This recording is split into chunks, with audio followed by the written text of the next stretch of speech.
Je m'appelle Ishai.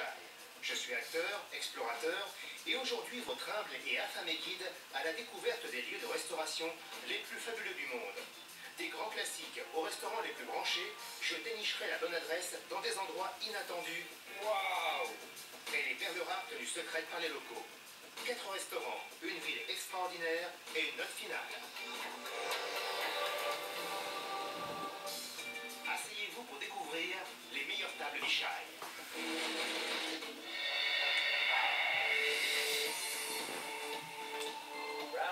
Pour commencer notre top 10, la capitale la plus branchée d'Europe, Berlin, avec une note de 8,7 sur 10.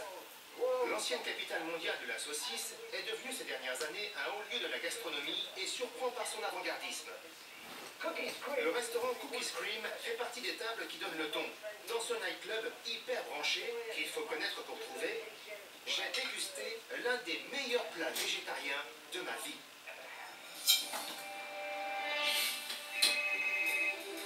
Allô, Cookie, c'est Ishai. Où êtes-vous? Il y a plein de poubelles ici. Passez devant. Envoyez le lustre au plafond. Vous êtes sûr? Un lustre dans un parking? Il doit s'allumer. Je ne vois rien. Ah oui, ça y est, je le vois. Prenez les escaliers, je monte. Puis il y a une sonnette. Je passe la porte? Oui, allez-y. Je suis dans le club. Continuez, vous y êtes presque. D'accord, j'arrive. A tout de suite. Cookie! Bonjour, comment ça va? Vous avez réussi? C'est le parcours du combattant. C'est du sport pour arriver. Il faut être motivé. Et pourquoi ça? Les clients viennent ici quand ils sont vraiment motivés.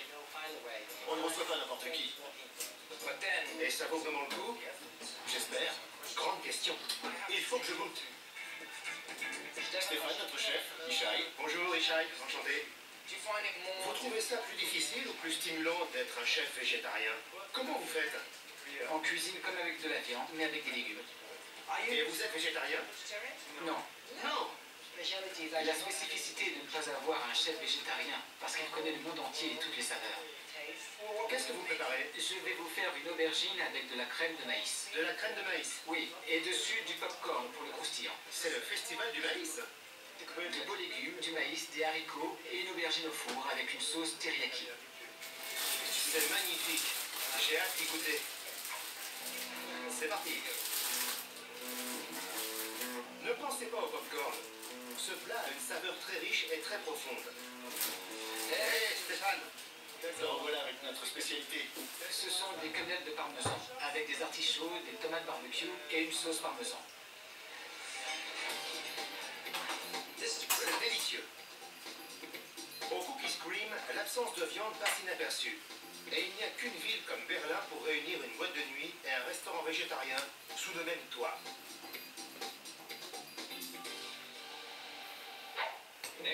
Et maintenant, avec une note de 8,8, Manille.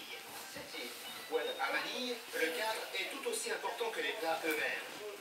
Et j'ai pu le constater dans un restaurant installé en pleine nature, dans un cadre spectaculaire, parmi les montagnes.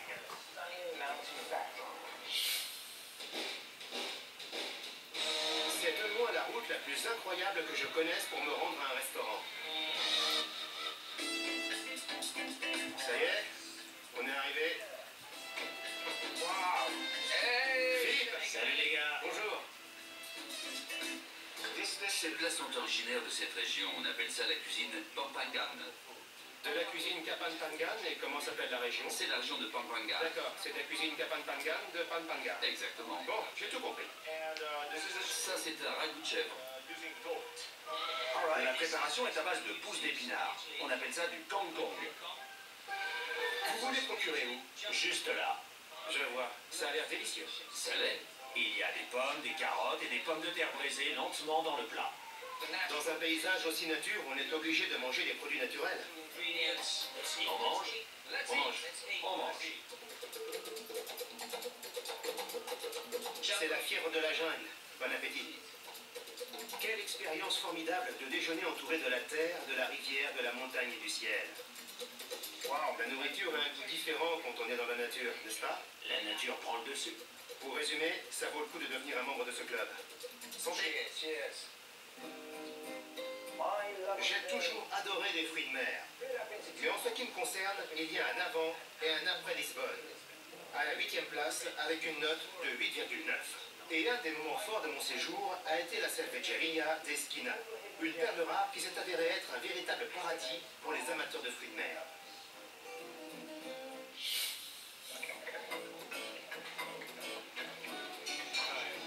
Bonjour. Bonjour, je vous présente Victor Sobral. Bonjour, c'est un honneur. Victor Sobral est considéré comme l'un des 10 meilleurs chefs de Lisbonne. Pour lui, la base d'une bonne cuisine, ce sont des ingrédients de qualité, et non les ustensiles ou le cadre. Par où commencer? Goûtons les bernacles. Bonne idée. Mais je ne sais pas comment ça se mange.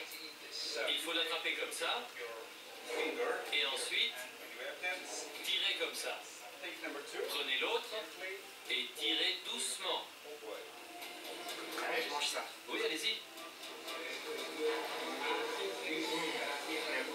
J'ai l'impression de m'immerger dans la mer au Portugal. Et ensuite, Attaquons-nous aux crevettes. Ne faites pas ça, jamais ça. Il faut faire comme ça pour sentir toute la fraîcheur de la crevette. Waouh! Je pense comme une crevette. J'ai aspiré son cerveau. En tant que crevette, mais aussi en tant qu'Ishaï, je peux vous assurer qu'à Lisbonne, les produits de la mer valent la peine d'être goûtés et que cette Cervejeria est le lieu idéal pour cela. Mettons les pendules à l'heure. Amsterdam avec une note de 9 sur 10. A tout pour elle. Elle offre une incroyable richesse gastronomique qui va de la cuisine traditionnelle à la cuisine ethnique, en passant par la cuisine moderne, sans oublier quelques restaurants étoilés. Et en parlant de restaurants étoilés, doublement pour être plus précis, chez Essa Mood Places, on trouve de la nourriture pour le corps et l'esprit. La décoration s'inspire de textes philosophiques et de citations de grands penseurs ou de célébrités, fidèles au message humaniste du propriétaire des lieux et à son désir de recréer du lien. Bonjour Moshik. Bonjour Ishaï, comment allez-vous? Je suis très heureux d'être ici, et pas seulement à cause de la nourriture. Dites-moi si je me trompe, mais j'ai l'impression qu'il y a une véritable réflexion et une philosophie derrière tout ça. On veut créer du lien et faire découvrir la gastronomie au plus grand nombre, par l'inspiration et les relations humaines. D'où vient votre inspiration? Je crée les plats dans ma tête, sans rien goûter. On se contente de les réaliser et de les servir. Comment c'est possible? Je ne sais pas, je teste tout là-dedans. Je vais vous donner un exemple. J'adore faire de la plongée. Lors de ma dernière plongée dans les Philippines, j'ai été très inspiré par le jardin de la mer. On sert le plat dans un couteau. Ce sont des nageoires de saumon marinées dans du jus de citron, de la guimauve au ponzu. Le ponzu est une vinaigrette japonaise. Des fleurs de bourrache et d'amandier, de petites feuilles de coriandre, un peu de granité de pamplemousse.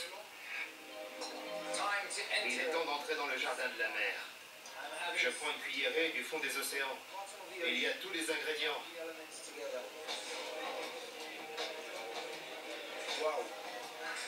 Ça vous dirait de plonger avec moi? Absolument. Je serai prêt à vous suivre jusqu'au bout du monde, Moshik. Le nom du restaurant est un peu inhabituel. Ça commence par un « et » qu'on appelle une esperluette. L'esperluette fait partie intégrante de ce concept. C'est cette idée de lien. On peut dire Ishaï et Essa Mood Places. C'est l'esperluette qui crée le lien. Après avoir goûté à tous ces plats savoureux, je n'avais qu'une idée en tête, me lier avec Essa Mood Places et Amsterdam. Un point, c'est tout. Ah, Istanbul. Ton raki à lui seul aurait suffi à te valoir la note très méritée de 9,1. La cuisine ottomane s'est avérée aussi riche que l'histoire de la Turquie. Mais c'est un petit restaurant méconnu qui sert les meilleurs kebabs de toute la planète qui m'a retourné les papilles.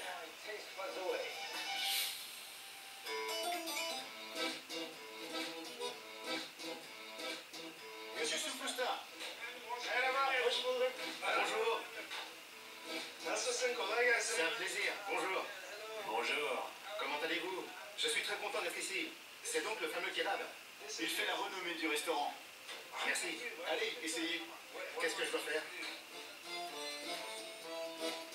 Voilà, parfait. Alors, qu'est-ce que c'est? Un Adana kebab typique. Adana kebab veut dire kebab d'Adana? Plus ou moins. Pourquoi pas? Parce qu'il y a beaucoup de restaurants de kebab dans le coin. L'Adana kebab est connu pour sa viande et son goût relevé.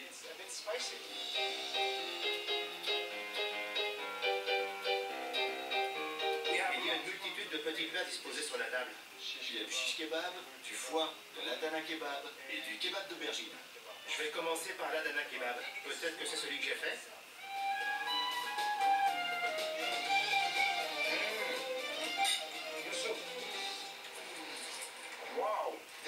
Cette salade d'oignons servie avec du sumac, c'est l'un des meilleurs plats. Donc je prends la viande, j'y ajoute un peu de salade d'oignon et c'est parti. Voilà. Écoutez comme ces oignons croquent sous la dent, c'est délicieux. Qui dit Istanbul dit forcément kebab. Mais si vous êtes un peu difficile en la matière, et surtout, si vous voulez goûter d'autres délices locaux, passez chez Youssouf Usta. Son incroyable gastronomie a valu la note impressionnante de 9,2 à Jérusalem. Dans cette ville, les saveurs du monde entier convergent pour former des plats aussi généreux qu'inoubliables. C'est dans la cour intérieure d'un ancien palais que j'ai découvert son histoire et dégusté un plat mémorable. Bonjour Castel. Bonjour, Je m'appelle Ishaï. enchanté. Ravi de vous rencontrer. Je vous attendais. Je ne voulais pas vous déranger, on aurait été un peintre classique assis là à réfléchir. En tant que journaliste, on doit parfois noter les bonnes idées qui viennent. Et c'est l'endroit parfait en termes d'inspiration, c'est magnifique. C'est très agréable.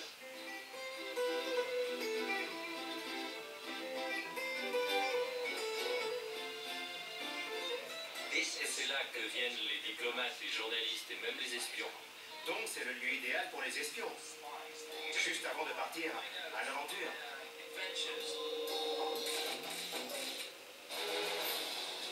Qu'est-ce qui attire les diplomates du monde entier et tellement de gens dans cet endroit?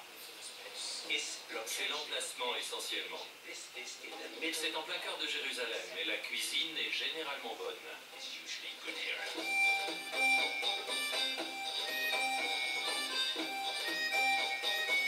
Bonjour David. Bonjour Monsieur Castel. Bonjour, Voici Ishaï, le chef de l'American Colony Hotel. enchanté, c'est un plaisir. Ce sont les hors d'œuvre. Les hors d'œuvre? Incroyable.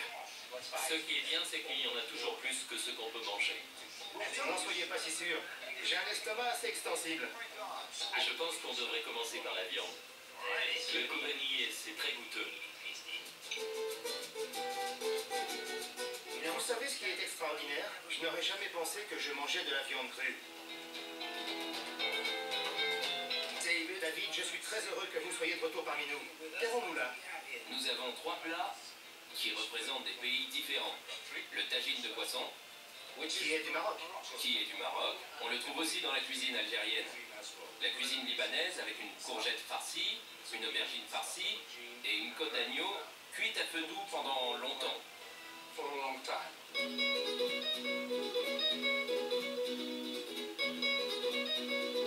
Je trouve l'agneau très très tendre. C'est ce que je préfère. Jérusalem était autrefois considérée comme le centre du monde. Et aujourd'hui, le courtyard perpétue cette tradition en proposant toute une variété de plats méditerranéens. Ce n'est pas tous les jours que l'on se fait servir le monde sur un plateau.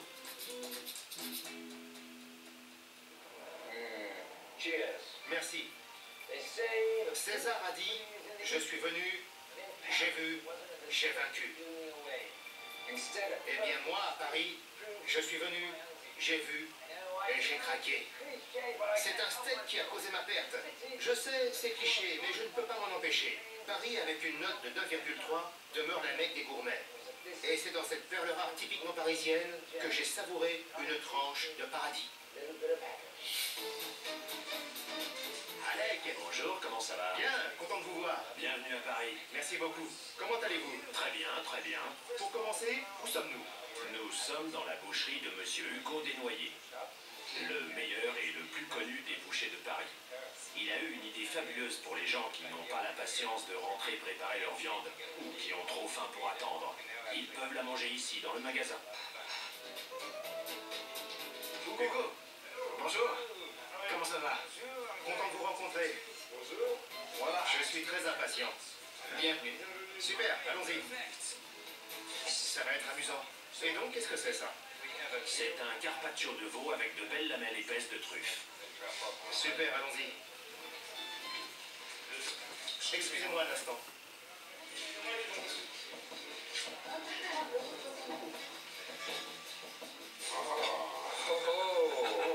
C'est le plat que j'attendais avec impatience. La spécialité d'Hugo, l'entrecôte. J'espère que c'est aussi bon que ça en a l'air. C'est parti. En même temps.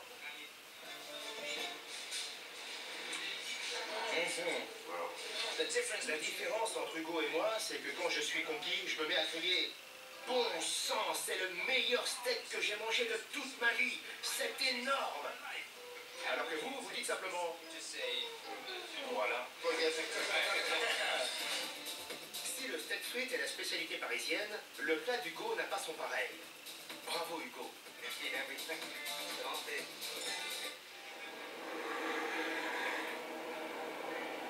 Wow, quoi? Vous me trouvez mal poli? Je voulais juste montrer au chef combien je me régalais. En tout cas, c'est comme ça qu'on fait à Séoul, qui obtient une note de 9,4 et se place parmi les 3 meilleures destinations gastronomiques de mon hit-parade. Séoul, c'est une explosion de saveurs et des manières à table qui vous enlèvent tout complexe. J'ai même pris un cours particulier de bonne manière dans un restaurant historique installé dans un bâtiment centenaire dont la cuisine, mais aussi le sens des traditions, m'ont laissé un souvenir indélébile. Bonjour David. Comment ça va? Très bien, et vous? Très bien. Content de vous voir. Oui, moi aussi. Pourquoi vous m'avez amené ici? Nous sommes dans le quartier de Bukchleon. Il existe depuis environ 600 ans. C'est un quartier riche en histoire. Avant d'entrer, on doit enlever nos chaussures. D'accord. J'ai bien fait de changer mes chaussettes ce matin. C'est une illusion. Il y a un trou dans le sol. Ça, c'est pour les Occidentaux. Quand on reste par terre trop longtemps et qu'on n'a pas l'habitude, on n'est pas bien. On va voir combien de temps je tiens. Qu'est-ce que je dois savoir sur les bonnes manières? La chose la plus importante, c'est de respecter ses aînés. Ce sont eux qui ont la meilleure place. Et c'est la personne la plus âgée qui commence à manger.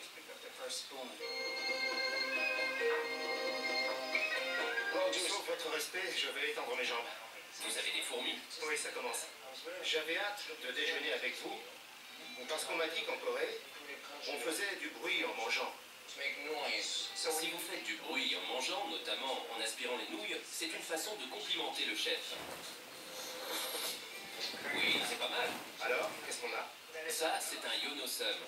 C'est enveloppé dans du saumon. Ça se fait beaucoup en Corée, d'envelopper sa nourriture.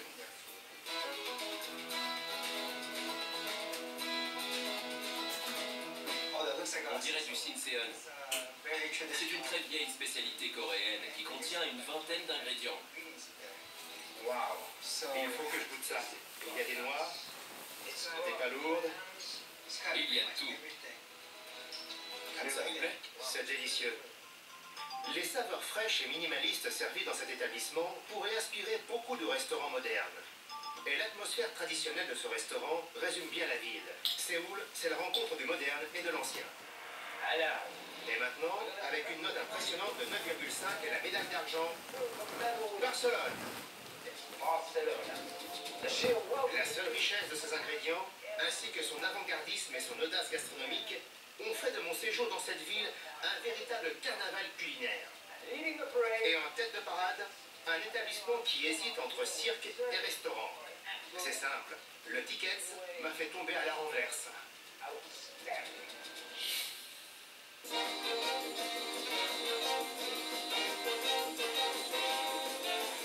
On dirait un dompteur de lion. Bonjour, Comment ça va? très bien, et vous? Bienvenue à Barcelone. Merci beaucoup, j'adore cette ville. C'est incroyable comme endroit. Oui, c'est marrant. Venez avec moi. Marrant, c'est une façon de le dire. Je vais vous apprendre à préparer les olives. Venez. Je n'arrive pas à y croire. J'ai le cœur qui bat à 100 à l'heure. Les célèbres olives, elles bouillent. Ça, c'est le jus des olives. Comment vous l'obtenez? Je les presse, je les mets dans un sachet et ça, c'est de l'eau à l'algue. Il faut environ 3 olives pour obtenir une olive elle bouillie. Et maintenant, Qu'est-ce qui se passe? la magie opère. Ça redevient une olive. Oui, Ça sent l'olive. c'est le parfum de l'Espagne. Tenez, prenez. Et bienvenue à Barcelone. Merci beaucoup. Ça fait longtemps que je rêve de goûter à ces olives. Le pouvoir des olives. Waouh! Votre cerveau n'y comprend plus rien, parce que la texture n'a rien à voir avec celle d'une olive. C'est comme une... Ce n'est pas fini, je vais vous montrer. C'est pas fini. Oui, Je n'arrivais pas à croire que je venais de goûter à la légendaire olive El Bulli. J'en avais encore la tête qui tournait. Et en plus, ce n'était pas fini. suivez-moi. Ok, qu'est-ce que c'est? C'est notre gelée au chocolat. Son badigeonné de pâte de cacao. Tout à fait. Et ça, c'est quoi? De la gelée au chocolat et du biscuit au chocolat. Ce n'est pas fini. C'est magnifique. Vous savez ce que j'aime faire? Demander au cuistot de me préparer une bouchée. C'est la bouchée parfaite. Parfait. C'est le seul mot qui convient pour ce dessert. C'était vraiment une soirée incroyable. J'ai envie de vous applaudir. Merci pour ce spectacle. Merci à vous. Ce repas chez Tickets a été une expérience inoubliable, mais il n'a pas réussi à me faire oublier l'établissement qui pour moi constitue la meilleure table des meilleures tables d'Ishai.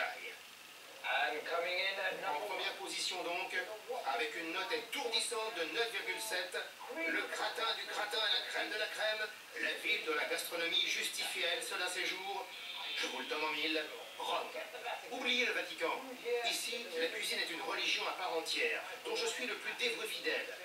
Le point culminant de mes aventures culinaires a été la sublime Pergola, temple des papilles et paradis des expériences culinaires divines. Alors, faites-vous plaisir et réservez une table. Mais faites-le 6 mois à l'avance. Bonjour. Bonjour Richard, comment allez-vous? Je suis très heureux d'être ici. Heinz, ça ne fait pas vraiment italien. C'est allemand. Je n'aurais jamais pu deviner. On ne choisit pas où on est, mais on peut choisir où on vit. Bienvenue dans mon royaume. Je vais cuisiner les fagotelli les plus connus du monde. Ce plat repose sur une très vieille tradition romaine. Quelle est la chose la plus importante que vous ayez appris sur les pâtes? J'ai appris à les rendre onctueuses. L'assaisonnement des pâtes est très spécial. La texture est incroyable. Nous venons de farcir les ravioles avec des jaunes d'œufs. Où sont les jaunes d'œufs? Ils sont à l'intérieur. À l'intérieur. À l'intérieur de la raviole. Chef Beck, carbonara, allons-y. C'est chaud, savoureux, chaleureux. Je fonds.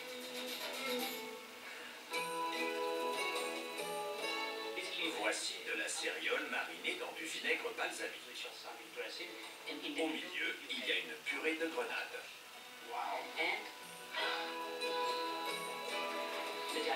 Sentez cette bonne odeur de menthe. Impressionnant. C'est fantastique.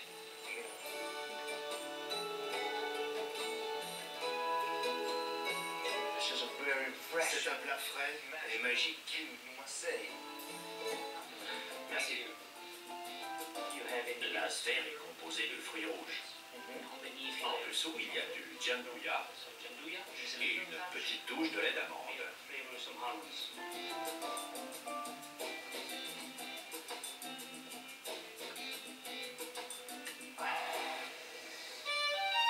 Si la cuisine italienne compte parmi les meilleures du monde, ici, à la Pergola, elle est transcendée et divine.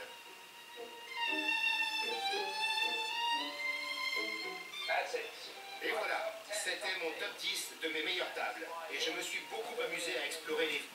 Pour faire des repas mémorables, il faut parfois avoir soif d'aventure. Alors, ne vous contentez pas du moins. Visez le plus. Sortez des sentiers battus, soyez à l'affût de nouvelles saveurs, découvrez vos propres perles rares ou faites-vous plaisir dans un grand restaurant. c'est à vous maintenant. Bon appétit.